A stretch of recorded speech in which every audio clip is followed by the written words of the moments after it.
If you try to control the variety of situations that may pop up in your face tomorrow morning, all that'll happen is you will become a very limited life.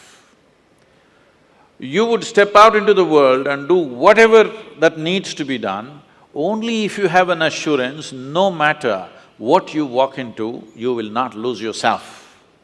You will walk full stride, otherwise you'll only be a half a step. Most human beings are half steps because the fear of suffering. If this happens, what'll happen to me? If that happens, what'll happen to me? If you're well managed within yourself, you know how to manage your thought, you know how to manage your emotion, you know how to manage your body, your chemistry, your energy. If you know how to manage all this, what does it matter if you walk into hell, I'm asking? If you are well managed, if you are a heaven within you, what does it matter where you go? Hell also will be an interesting place to go. But if you are ill-managed, then you want to be in a nice place all the time. You will not step out into anything. I'm not saying this is wrong, this is against nature, because in nature, every life is aspiring to be as much as it can be, isn't it? Every life is naturally aspiring, this is not a philosophy, this is not an ideology that you must do this or that. It is natural and intrinsic for every life that it will do as much as it can. From an earthworm, from a worm to an insect to a bird, to an animal to a tree, every one of them are trying to be full-fledged life. If you go against this simply because of the fear of suffering, then all possibilities of exploring the nature of being human, the tremendous immensity of being human is just lost upon humanity. Today, you will see this everywhere.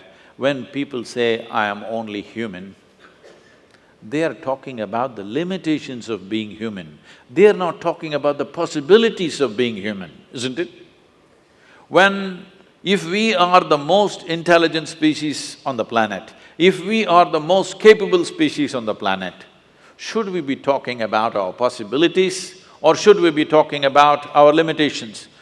Whenever anybody writes or says, oh, we are human, they're always referring to their limitations, never to the possibilities of being human. This is because the most fundamental things have not been taught in our education systems, how to handle your thought and your emotion. Your psychological drama has gone out of control. It's a badly directed drama, believe me. If it was a well-directed drama, you would take it to the conclusion that you want, isn't it? Because it's a badly directed drama, just about anybody can take charge of it. Who is the director of your psychological drama?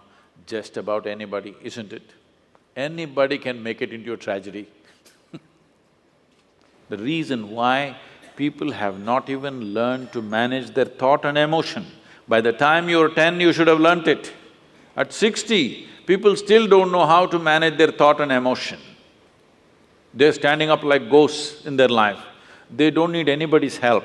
They can go on endlessly creating suffering for themselves. Now, suppose you did not know how… you have normal hands and you do not know how to use it. What would you call yourself?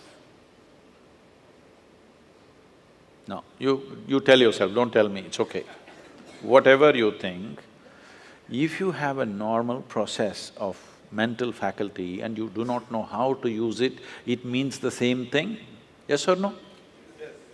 Does it mean the same thing or no? You don't have a normal hand, then you can't use it, that's different. We will look at you compassionately. But you have a normal hand and you don't know how to use it. Whatever word you use to call yourself, don't tell me, but the same thing goes if you don't know how to use your thought and emotion towards your well-being, isn't it? Because ill-managed. Because the fundamentals of life are not grasped. What is the nature of my existence? If you don't know this, how do you manage it? Only if you grasp the nature of something, then you learn to manage it, isn't it? You don't even see what it is, how to manage it? There is no way to manage it. So the first and foremost thing, that's why, is called realization. You must understand this. In this country, in this culture, we never refer to any kind of spiritual realization as an attainment. We only said it is a realization. Realization means you simply saw what is already there. You did not invent anything. You did not climb the top of a mountain. You are beginning to see everything just the way it is. But that has become such a rarity that it is being hugely valued. Someone was asking me 3 days ago, I was in Kerala, "Sadhguru, you seem to know everything." I said, "See, there is only one thing I know. I know this one thing from its origin to its ultimate." I said, "I know only one thing, and what are you clapping your hands for?" I know only this one thing. But because the nature of human experience is such, you know everything only through this one, isn't it?